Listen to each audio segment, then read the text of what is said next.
Hey, your girl G here. Welcome back to my channel, you guys. Looks like we had another episode of Love Slash Life After Lockup. I'm gonna catch up on this really fast. It's already Sunday. And on Saturday, freaking Love and Marriage Huntsville came out, you guys, and you know we gotta continue reviewing that because the mess is getting ready to get started with the minions. But yeah, honestly, this episode was another one that kind of really didn't have too much going on. And so yeah, this shouldn't be too long. I want to get through this and then we're gonna catch up on Love and Marriage Huntsville and maybe potentially Bell Collective, depending on how long this takes to download. So let's not waste no time. You already know what's up. Hit that like and subscribe button. Okay, it does your girl wonders. It's free 99. You ain't gotta worry about it. Okay, you can hit the button and ain't gotta worry about no inflation. Cause shoot, it's about to go up the minute y'all know President Cheeto get back in office. Everything about to go up if it's stuck, okay? But the button's free. So do your girl a favor, hit that, and let's go ahead and get into this review. All right, so Britney and KY Rock, we pick up where they left off, which is at the park getting married.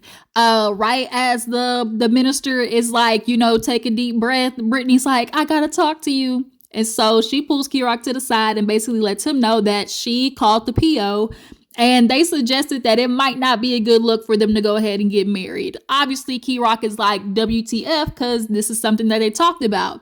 They went through their whole plan and what they were, trying to accomplish and this and that. And Britney's just like, crying. She's emotional. She was like, we only do this. And I think in her head too, I want her to stop thinking about the marriage as like, oh, we're only going to do this one time. No, you can do it as many times as you want to. You can do this as an elopement, but you can still do a marriage for your family to attend and all of those things like that. I think in her head, she's like, my wedding day is supposed to be like a one and done. And that's how she views it, instead of like, okay, an elopement is just really for y'all to legally sign the papers in this moment. Of course, you want to make it a little bit special, but in this moment, what y'all really were trying to accomplish was getting y'all names signed on the dotted line. But of course, KY Rock kind of takes this like, damn, why you just put this on me right now after everything I did?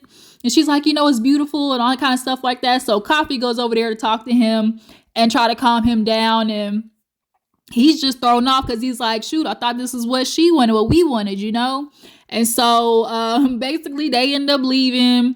Go back to the hotel, and KY Rock killed me because he said, we're not gonna let this cake go to waste.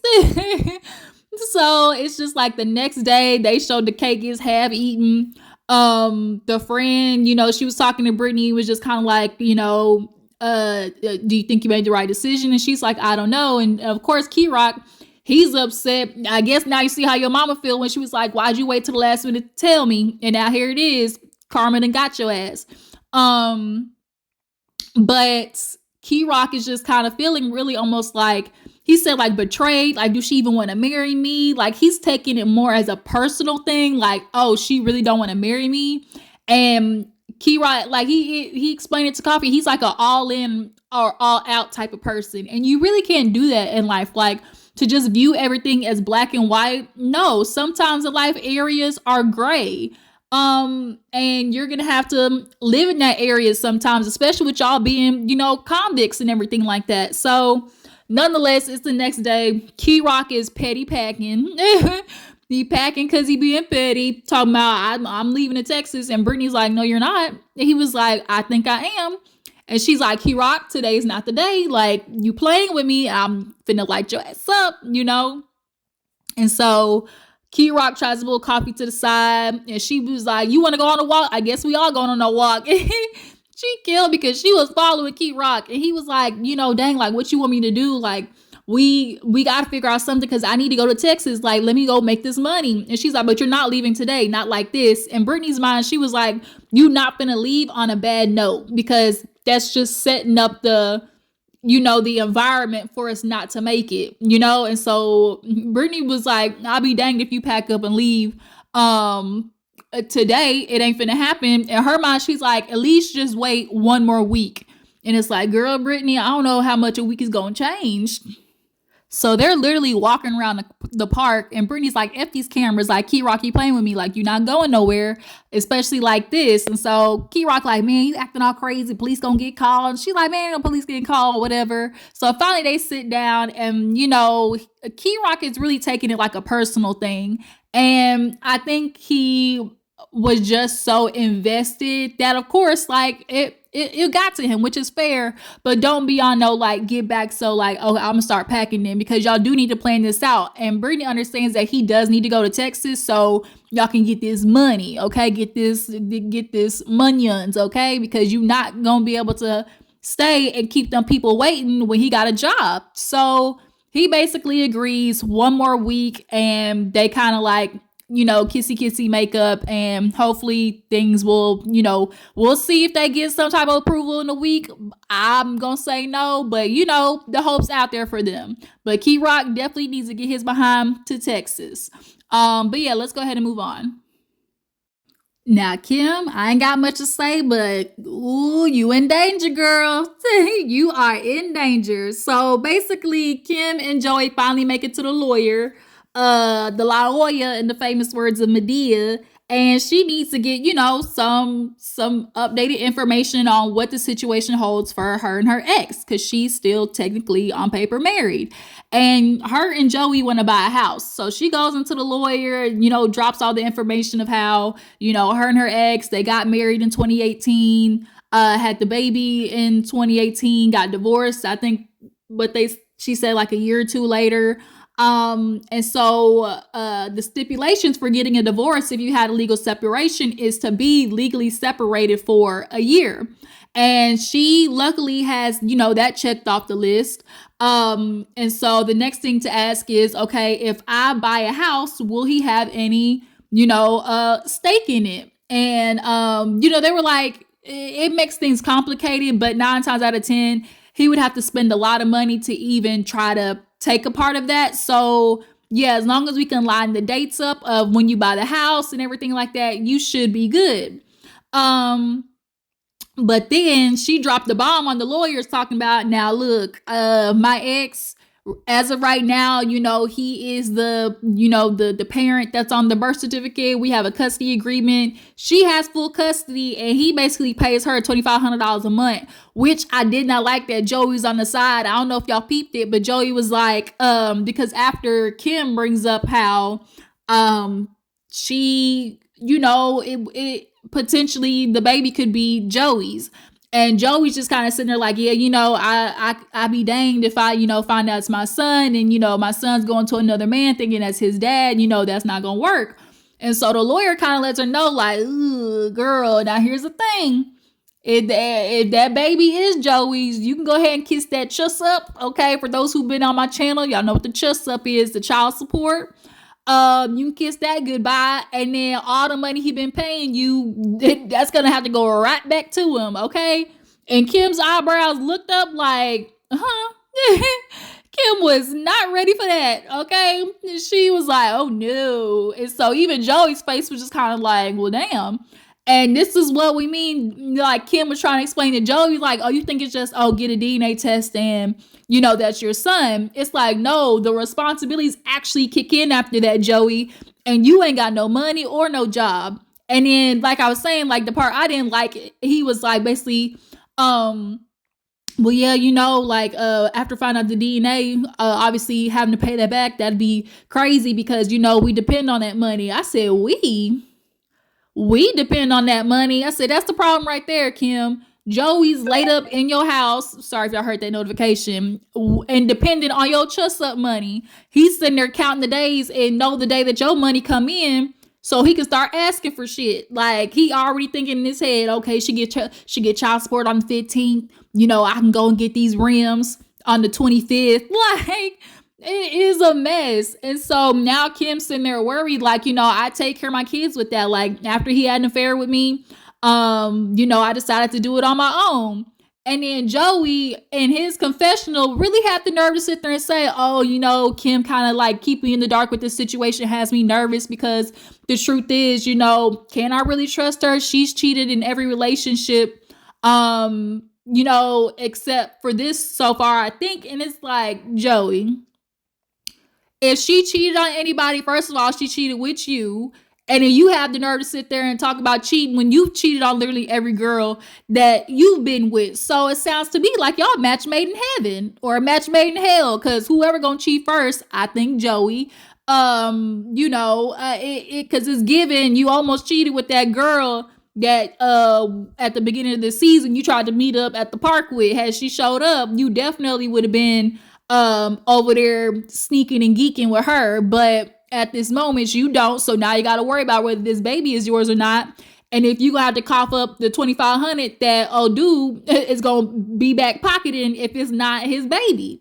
So now they all leave the office and she just kind of confused, like, oh Lord, like either way, it's like a damned if you do, damned if you don't situation. And I was like, yep, that'll do it. So after hearing all of that news, they just get up, leave the office, and Kim realizes she got a lot to think about.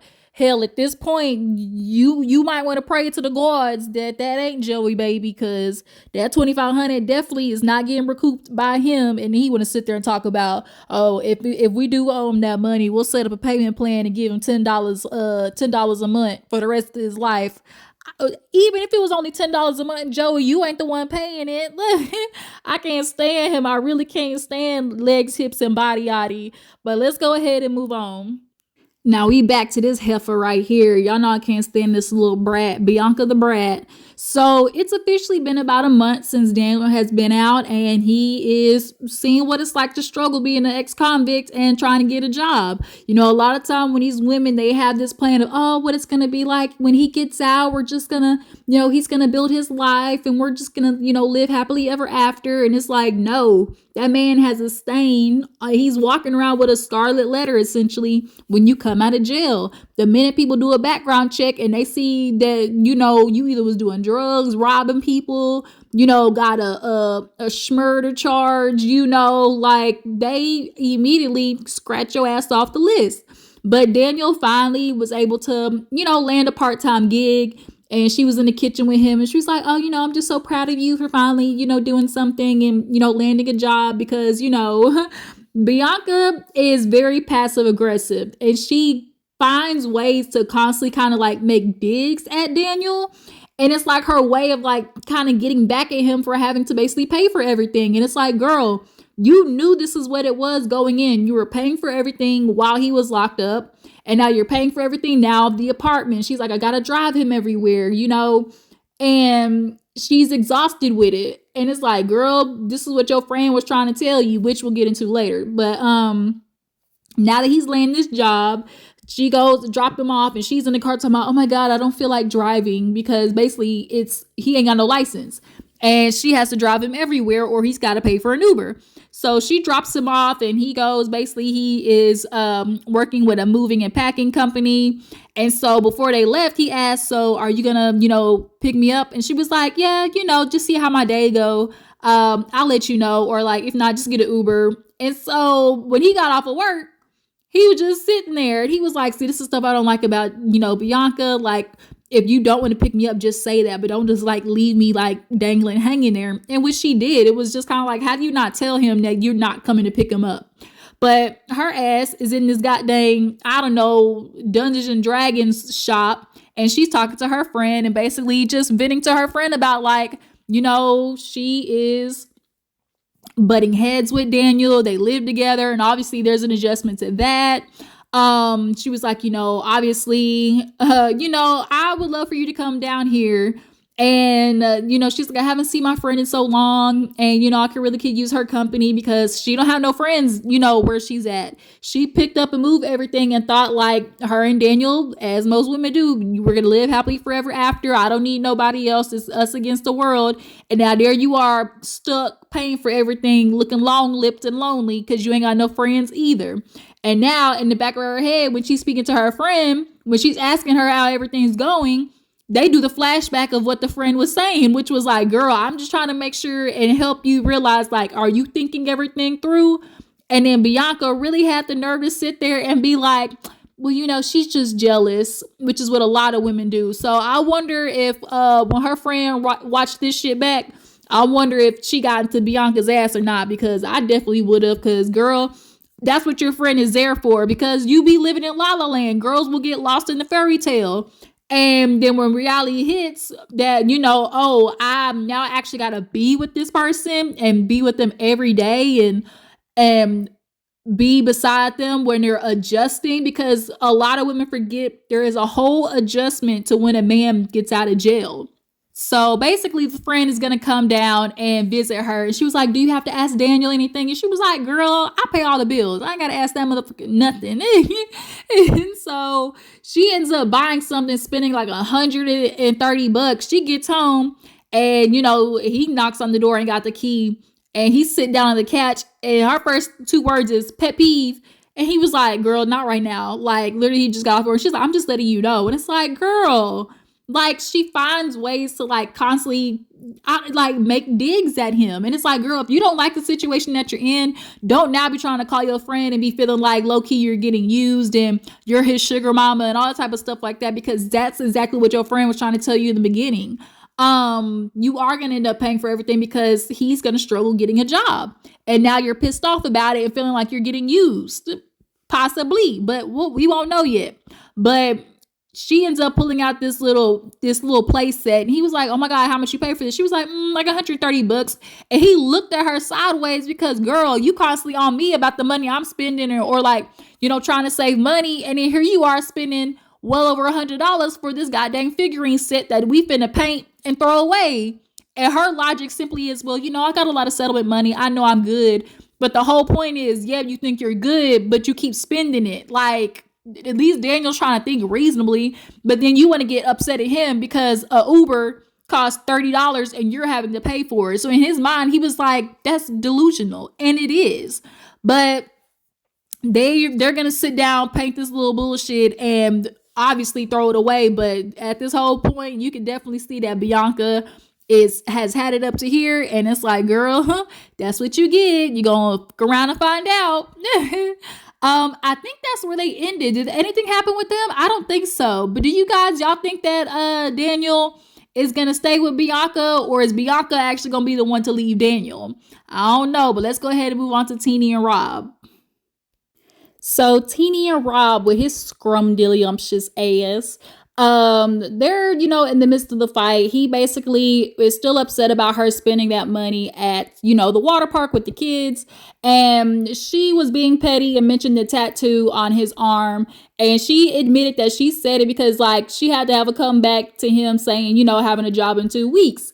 And so he let her know, like, we done already had a conversation about this tattoo, that requires money. If he actually wants a decent cover up, that's at least minimum $100, depending on what he's getting. Cover ups cost a lot more. So they go back in the kitchen to kind of reconcile. She apologizes to him for not telling him about spending the money, and being petty with the remarks and stuff like that. And Rob is just kind of thinking back, because he went outside and took a walk, and he basically was like, I'm just trying to do better, because at the end of the day, like, I'm the only one with income right now. So they basically make up. Not too much really happened with them. So after they made up, he go out to go play basketball with his dad. And come to find out, his dad and his mom basically were on and off all his childhood. He just says, like, I just remember my dad being there, and then he wasn't. And then finally, when I hit a teenager, he wasn't there more than not. And Rob basically admitted to his dad after they were playing, the streets was a lot more peaceful than being at home. And I felt, bad for him. And I know it's just like always this thing of like, oh, being raised by a black mama, it makes a lot of black men, feel a certain type of way. And I just appreciate the fact that I'm seeing Rob really not kind of have like this diluted mindset when it comes to black women. And he seems very, on the more emotionally empathetic side and things like that. And not to like blame like, oh, black mama stuff, but let's be real. Like, if you grew up with a black mama, you understand especially the stress. And we've seen how Rob's mama is. So I can understand how stressful it was for Rob's life.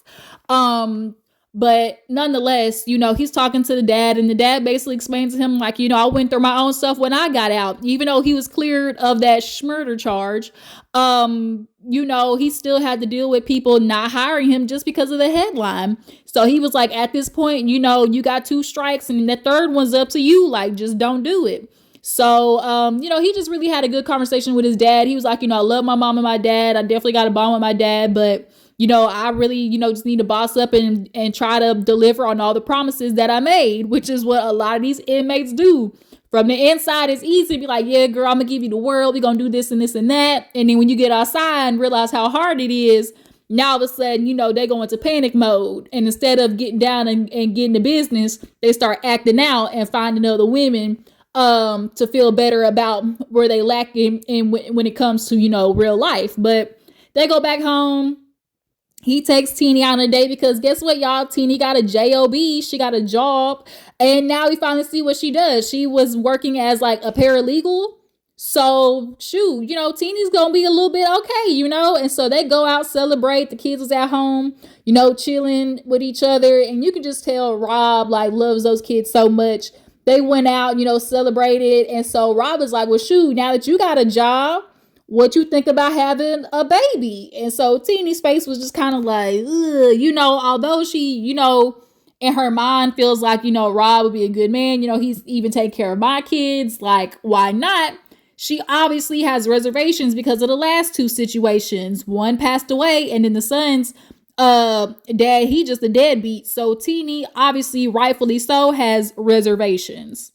Now, do I believe by any chance Rob would, abandon Teenie? No, I don't think so. Like, Amanda take care of, her kids the way he does. I wouldn't think so. But, the minute you say, my man would never, bitch, that's when they do. Okay. The minute you brag about a man is the minute that he turned up on your ass. So, I understand why Teenie, because she's done it before, and I think that would make a gorgeous baby. And so one thing though I'm very hesitant about too is Rob, now that she got a job, like, how about y'all stack up some money first before you try to knock her up? Because like babies is expensive. And if y'all already on the struggle bus, just because she got a job, like, that don't mean like right away, let's get it cracking. Like, wait just a little bit, sir. That's a problem that a lot of people, when they get out, it's like, let's make a baby. It's like, how about y'all, save up and act realistic for a second? But they make it back to the house, and he light the candles, trying to set the mood right. Promising it'll feel all right.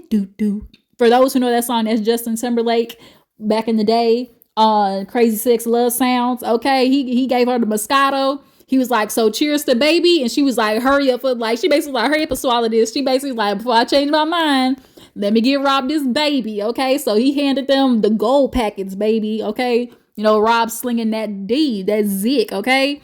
And I guess we gonna see, if there's any updates on if, we get a little Teenie Rob, a T Rob, a Toby. I don't know, but let's go ahead and move on. All right, Zuri and Troy, of the last 2 couples, not too much went on with them.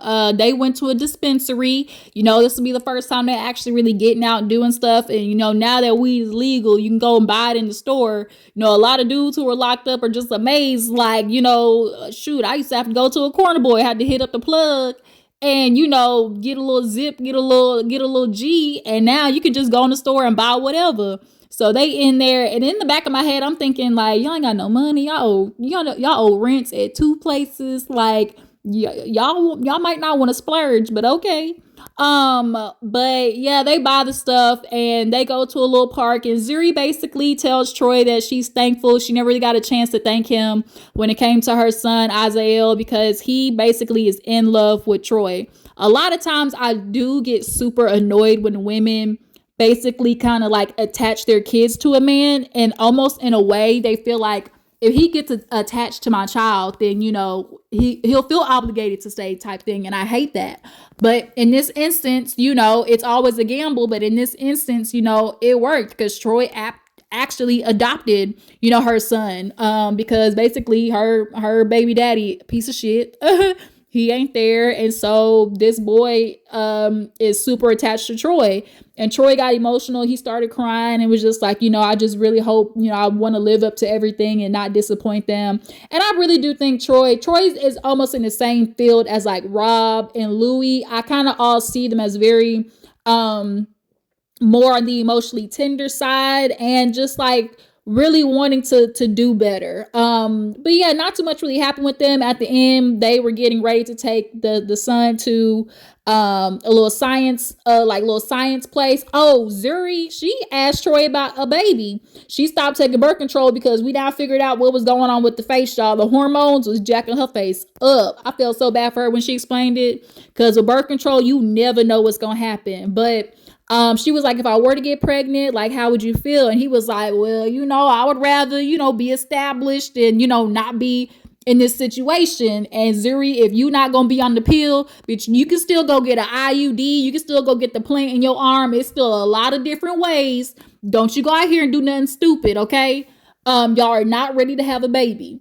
But yeah, when they get ready to take the son to the little science complex, he get a call from his mama. But he did kill me. She was like, what do you want to smoke? He's like, shoot, I'm trying to be higher than my mama. And they do a flashback to the mama when she was like, y'all just took 2 gummies. I'm finna be high as hell. Mama was crying in church and everything. But yeah, literally on the way to the little science museum, the mama called and was like, shoot, we got a problem. And it's like, oh hell. It's always a problem with the mama. So we're going to see what happens next episode. But let's go ahead and move on to the very last couple, Michael and Justine. So y'all, nothing really crazy with Michael and Justine. Everybody basically is prepping for his mama to come in. Unfortunately, his mama's house literally burnt down. I don't know what it is with everybody's house burning down this season, but it's something in the life after lockup air. The bad juju is set everything ablaze. So now she's literally coming to live with them, but she don't know that Justine pregnant. So they've been hiding from her, for the longest. So they all go grocery shopping and stuff. And in the back of my head, I'm just like, for y'all, she's sitting there complaining about $8 peanut butter, and y'all literally get ready to have another baby, and y'all just literally popped one baby out your coochie, or not your coochie, but hell, you had a C-section of a freaking 4th one after the doctor told you to stop. That's why I really am upset with Justine, because you're stressed and overwhelmed, and nothing about the conversations that you had with the doctor clearly sunk in your head about you need to not have another baby. You can't risk another C-section. And I feel it's very selfish that you're sitting here thinking about a child and putting that child above your living kids. Yes, it would be unfortunate that you lost that baby, but you have 8 motherfucking kids, Justine and Michael. You got 8 kids. You're good. I'm sorry. And then, Michael, he's still offended about her feeling like, she wants her daughters to have her son. He's like, that's making me feel like you think like I'm a bad dad. And she was like, well, just take the last, instance, the situation, for instance, you blew up and punched a hole in the wall. And so he's feeling like just because it's one time, that means you want to unblend everything. That's not fair. And it kind of is, because Justine is thinking as a mom of what's been constant in my son's life. And it has been, her daughter. And if Justine unfortunately does pass away, that grief and you having anger issues, it's not going to go well, Michael. It's just not. And I think Justine is thinking about that. You're in your feels, but she would be saving you. And unfortunately, it would be more work on the daughter, because the daughter been out and at college and she shit, I ain't finna raise no kids, But Michael, you just gonna have to take, because you showed an example of, how quick you can lose it. But the mama comes, she lands, Justine hiding in the back under the blanket. The mama don't even realize it. And finally, she's holding the grandbaby and she's like, I'm nervous because I just know she gonna cuss me out. And she stand up and Michael was like, Ma, and she turned and all you just see is her face just and then the episode ends. So it's like, hot damn, here we go. Because Justine and Michael, y'all know it. Everybody told y'all shouldn't have had another motherfucking kid. And I mean, y'all don't want to hear it, but unfortunately, it's the truth. But y'all drop down in the comments and tell me what you think about the episode. Y'all think Justine is being selfish and thinking about, this, basically keeping the child over being there for her living kids. And then, yeah, y'all subscribe and check me out.